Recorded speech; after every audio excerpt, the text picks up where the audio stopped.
Wait.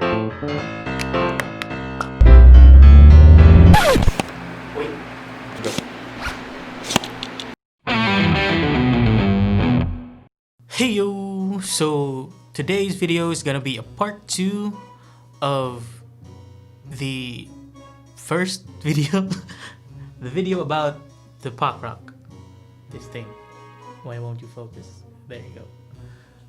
So since you guys had some questions about Pockrock, I did answer them through comment as well, but I thought, you know, it would have been better if I made a video, so we're gonna do it now. So basically there are gonna be 3 tests, I think. I hope these 3 tests will answer all those questions. Yeah. So first test would be using the Pockrock with an amplifier. So it would be guitar to the Pockrock and then to the amp. And then test number 2 would be guitar to my pedalboard to the interface or to a mixing console of some sort. And then the third test and last test would be with the acoustic guitar. So it's acoustic guitar into the Pockrock and then into the interface. I hope that will help. There was a question about using the Pockrock with the headphone out alone without the amp. Yes, you can do that. You can listen through the headphone out on the Pockrock. Just turn on the cab sim. It will work even though there is no amplifier. So it's a standalone thing, it will work. And there was this question about some hissing noise that the Pockrock produced. Yes, there is some hissing produced by the Pockrock. I didn't notice in the first video because I didn't monitor or check using headphones. I just used the speakers in my room. So the hissing sound is only heard with headphones for me. It's not really noticeable with the speakers or with the amplifier if you're not using headphones. And there is a built-in noise gate with the Pockrock. So if there is no signal going into the Pockrock, then there will be no hissing sound heard because of the noise gate. So you'll hear the hissing sound when there is input going in, though that means when you start playing. But like I said, it's not really that noticeable if you're listening it through some speakers or with an amplifier. With headphones, you can hear it. So a slight drawback with the Pockrock, I think you can maybe, you know, just deal with it, I guess. Come on. The price for this thing, it's a great deal, I think. So let's start. Test number 1.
Okay, so now we're connected to my pedal board. So it's guitar, pedal board, and then Pockrock, and then into the interface.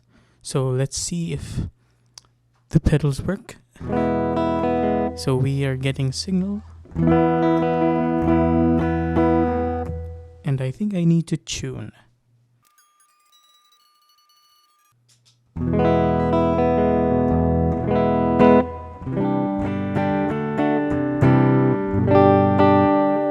Okay, let's try the pedals.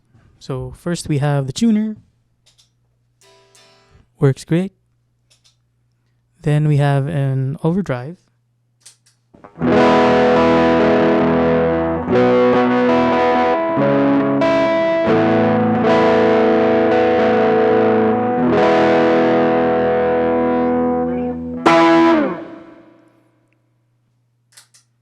Now we have a distortion.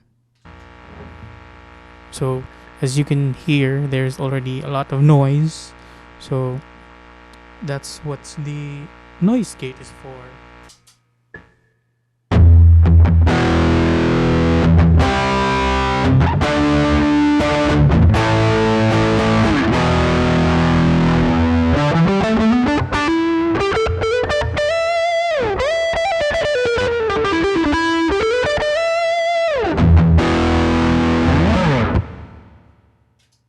And then we have a boost pedal. Oh, this is also an overdrive, but I just use it as a boost because I don't really like how the gain on this pedal sounds. So no boost with boost.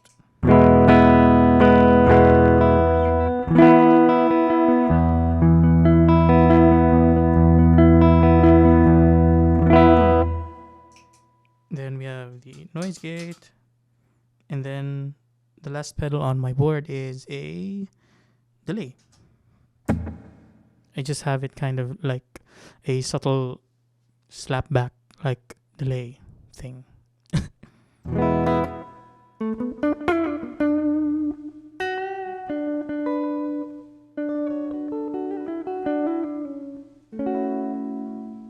Oh, and the last part of the chain would be the Pockrock, and there is a reverb on it.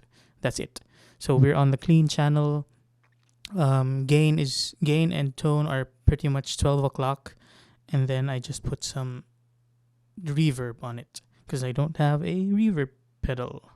This is what it sounds like with everything on, except the tuner. So it's pretty noisy, so we have to turn up the threshold.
Okay, so we're at the last.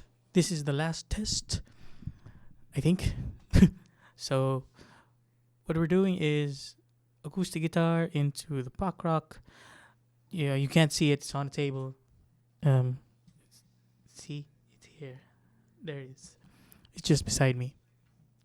So acoustic guitar into the Pockrock, and then we are using it as a amp sim, and it's going directly into the interface. You could also plug it in. If I'm thinking if you're gonna use it like this, you might be a somewhat of a gigging acoustic guitar player who does solo stuff. Yeah. So you can use that as a amp sim and then directly output it to the mixing board or to the speaker or to the sound system of whatever venue you are playing at. Oh, by the way, maybe the audio for the guitar sound is a little bit noisy. I'm sorry for that because this unit I have is somewhat noisy. I think there's some sort of issue with the ground, or it's grounded. Not really sure. Don't know how to fix it, and can't really hear it if it's through the speakers, but through headphones, you can really hear it. For you watching this, it might not be the same, because maybe your unit doesn't have that issue, so it'll sound more clean and there'll be no noise. And as I said before, the Pockrock has a built-in noise gate. Although it is producing its own hum or hiss, there is a built-in noise gate which kind of suppresses it if you're not playing. And it's not really that noticeable if you play it through speakers. With headphones, you can notice it. But with speakers, it's not really, noticeable. Okay, so this is how it sounds.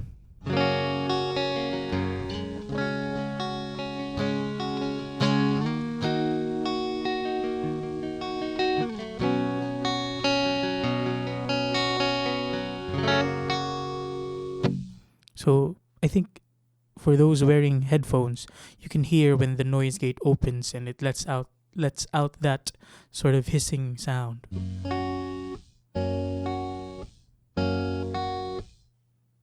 So we can adjust the tone. Although there are multiple channels on the Pockrock, I'm pretty sure you're just going to be using the clean channel with an acoustic guitar.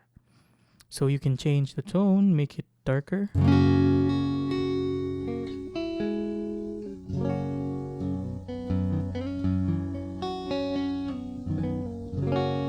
Or make it brighter. That's too bright, I think, for me. Still too bright. I kind of like my tone a little bit darker, but you can make it brighter if you want, if you're into that sound.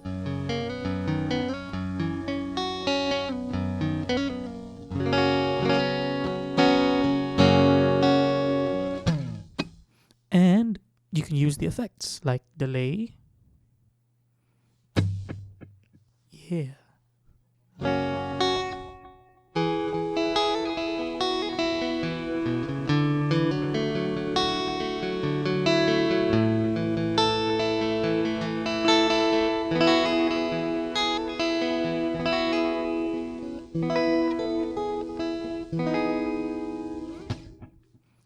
Also, you can put some chorus or the other effects. So there's chorus, flanger, phaser, and tremolo. You can also use all of those. Okay, we'll try each one since I haven't tried each one yet with the acoustic. If you want to hear each effect with the electric guitar, I did that in the previous video. I'll link it up above. Okay. So we'll just put some reverb on, just a little bit of reverb. And then we'll put on some chorus.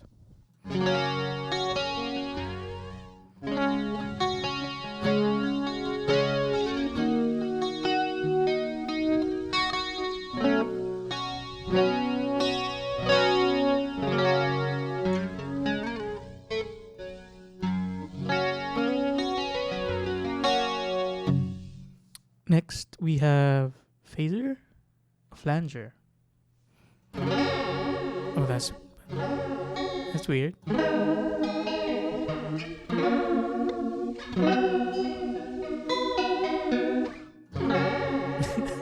Okay, that's fun.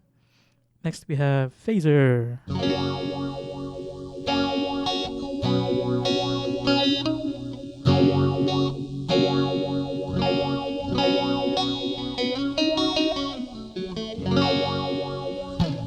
And then last we have tremolo.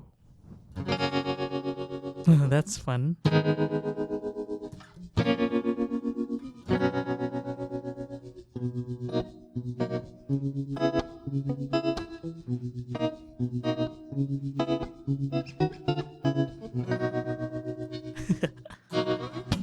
Okay, so yeah, you can use it with the acoustic guitar.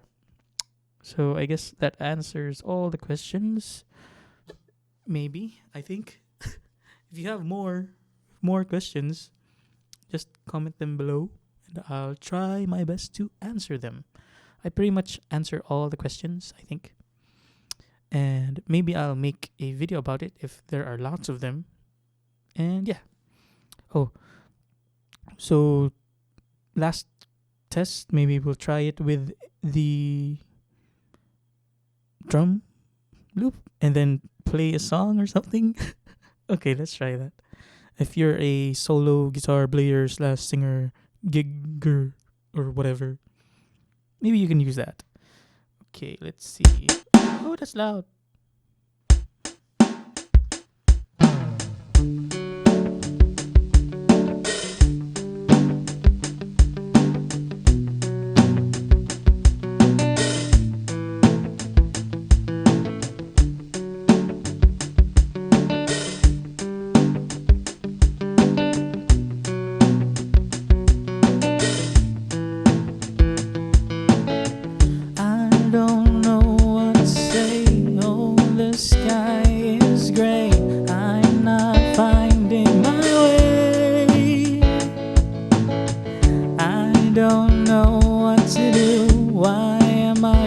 So blue, can you guide me away? And all the nights I spent thinking about why we had to go our separate ways. Every day I say to myself that it'll be okay.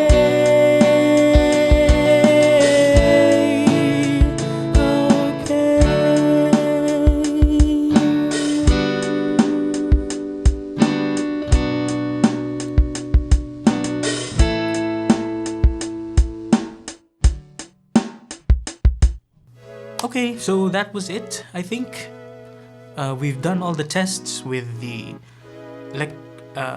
amplifier, this with the amplifier, and then this with the pedal board into the interface, and then the acoustic guitar into this and into the interface. So my thoughts, this thing is pretty great. It sounds great through the amp, but I guess when you're using an amplifier, the sound it generates is more leaning towards what kind of amp you're using. So what I used was a Vox VT100X 100-watt amp, and it has a 12-inch speaker inside. So I think that for those who asked if you could use this in a live setting, maybe to gig with, or someone asked if you could use it with Battle of the Bands, I think this will work if you want to use it, since I think that in most venues and in most gigs, they have amplifiers which have 12-inch speakers and then can dish out that much power. And for the pedal board, yeah, the pedal board works with this thing, but I'm guessing you'll only use the clean channel when using the pedal board, and you'll get all your distortions and overdrives from the board. You could also, maybe attach this to your pedal board and use it as some sort of like an amp sim, or maybe additional effects, because like my board, I do not have a chorus pedal, I don't have the flangers, the phaser, and I don't have a reverb. So you can add this at the end of the chain if you like. you know. And then lastly, with the acoustic guitar, sounded pretty good. But you have to keep in mind that my external pickup has some sort of like this ground problem, which it generates its own noise. It makes its own hissing sound. So the hiss coming from that external pickup, and then with the hiss created by this thing, gets pretty noisy. I hope it's not the same case with you. I hope your guitar doesn't produce that much noise. So yeah. And then one more thing to keep in mind, if you're using that kind of external pickup, is since you do not have a volume control, since the signal is weak, it sometimes, if you play softly, it doesn't open the gate fully, so the sound kind of doesn't push through, if that makes sense. Yeah. And when you strum a chord or a progression and then you let it prolong, eventually the volume will drop and then the gate will close and it will cut your signal off. That's also like a drawback with the noise gate that's built into the Pockrock. So, last thing, for those who are curious, for those who asked about the cab sim, I don't know if I can thoroughly explain that very well, but as a general rule, so that you know when to switch this on and when to switch the cab sim off. So if you're going to an amplifier, keep the cab sim off. And then if you're going into an interface or a mixing console or soundboard or sound card, turn it on. Yeah. Okay, so I guess that's it. Part 2 of the Pockrock video is done, and I hope I answered all your questions regarding this small, cheap, budget-friendly thing. And bye.